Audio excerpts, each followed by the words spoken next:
এটা নির্বাচন আসন্ন বা নির্বাচন এক বছর পরে বলে নয়, এটা আমাদের রুটিন ওয়ার্ক।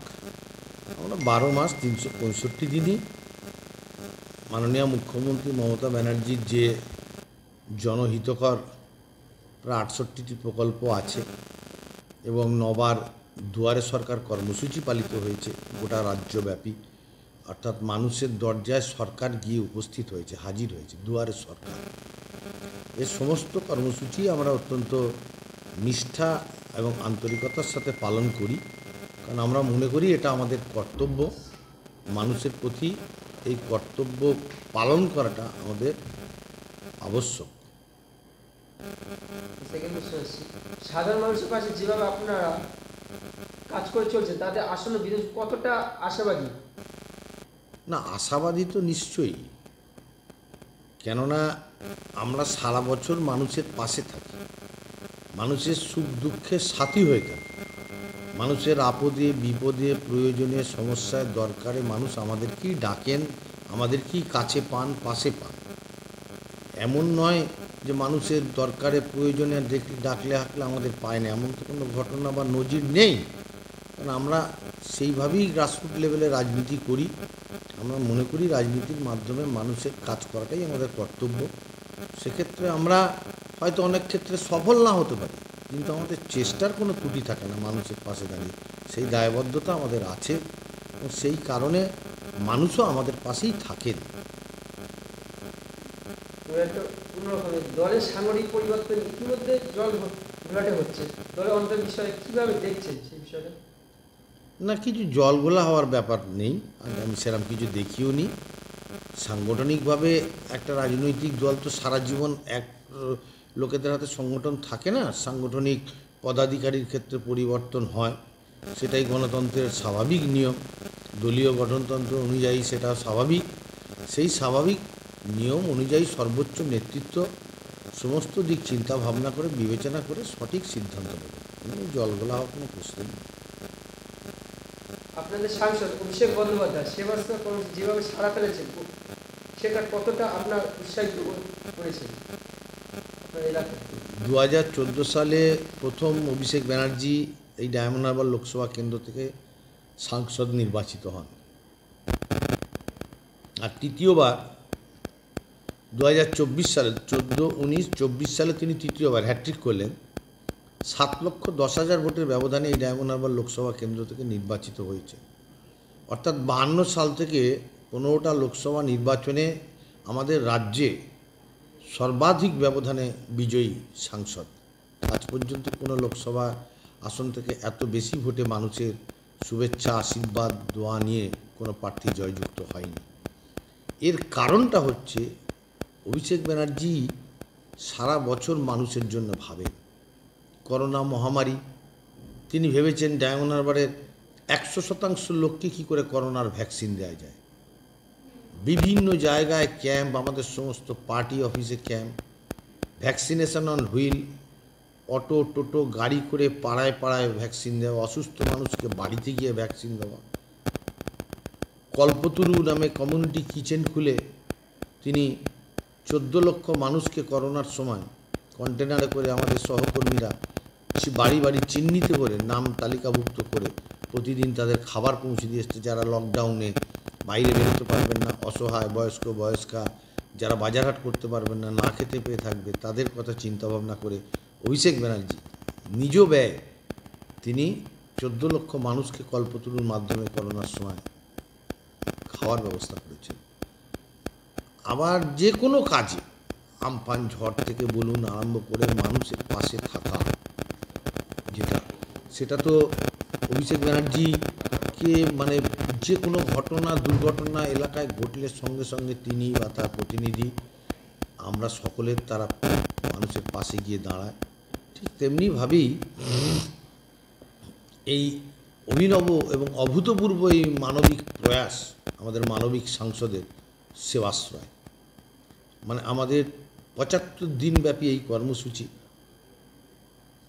মানে এই ধরুন বিগত বছরের 24 সালের জানুয়ারি মাসে যেরকম তিনি এই লোকসভা কেন্দ্রে 60 বছর বা তার বেশি বয়স যারা বার্ধক্য ভাতা পান না তাদের নাম আমাদেরকে তালিকাভুক্ত করতে বললেন যে কত, দেখা গেল ৭৬,০০০। তিনি বললেন সরকার যতদিন না দিতে পারবে আমি আমার সহকর্মীদের সহযোগিতা নিয়ে এই মানুষদের বার্ধক্য ভাতা দেবো।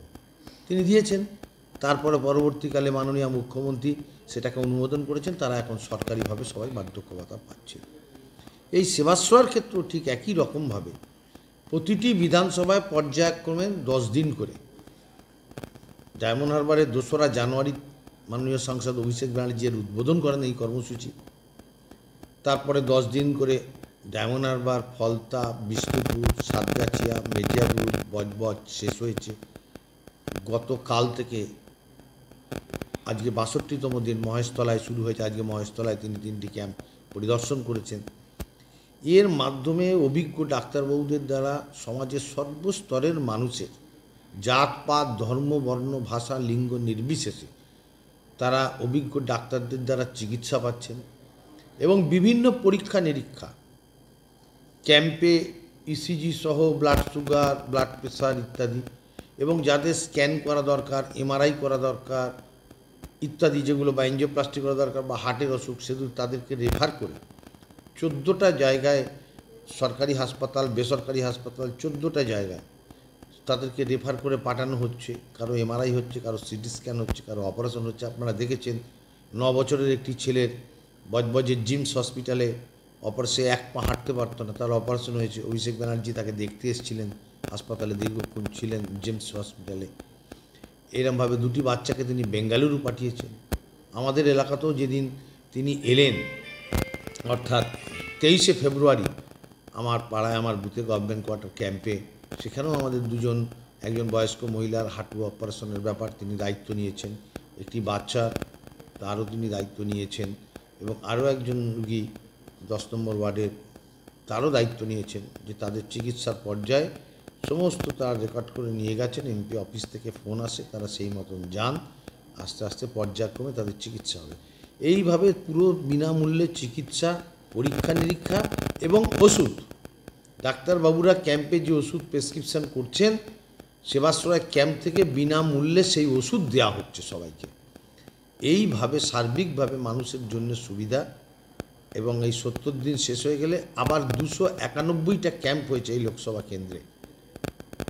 16ই মার্চ থেকে 20 মার্চ, 20শে মার্চ, এই 5 দিন আবার এই 291টা কেন্দ্রে একই সাথে আবার রিপিট এই সেবাশ্রয় ক্যাম্প চলবে। এটা অভিষেক ব্যানার্জির পক্ষেই সম্ভব, এই অভিনব এবং অভূতপূর্ব এই উদ্যোগ আমাদের মানবিক সাংসদের। একদম শেষ প্রশ্ন, কিছুদিন আগে দলের মেগা সম্মেলন হলো, সর্বোচ্চ নেতৃত্বে আগামী কী বার্তা পেলেন? সম্মেলন হয়েছে, ওটা বিশেষ রাজনৈতিক কর্মী সম্মেলন আমাদের নেতাজি ইন্ডোর স্টেডিয়ামে। সেখানে দলের সভানেত্রী মমতা ব্যানার্জি, দলের সর্বভারতীয় সাধারণ সম্পাদক অভিষেক বন্দ্যোপাধ্যায় সহ নেতৃত্ব বক্তব্য রেখেছেন, দিক নির্দেশ করেছেন, বিশেষত ভোটার তালিকা সম্পর্কে। কেননা মহারাষ্ট্র এবং দিল্লির নির্বাচনের পরে দেখা গেছে যে লক্ষ লক্ষ ভুয়া ভোটার তারা ভোট দিয়েছেন। এই জিনিস একইভাবে কৌশলে পশ্চিমবাংলায় ঢোকাতে চাইছে বিজেপি। সেটা মুখ্যমন্ত্রী বিভিন্ন খবরের সূত্র ধরে ফেলেছে।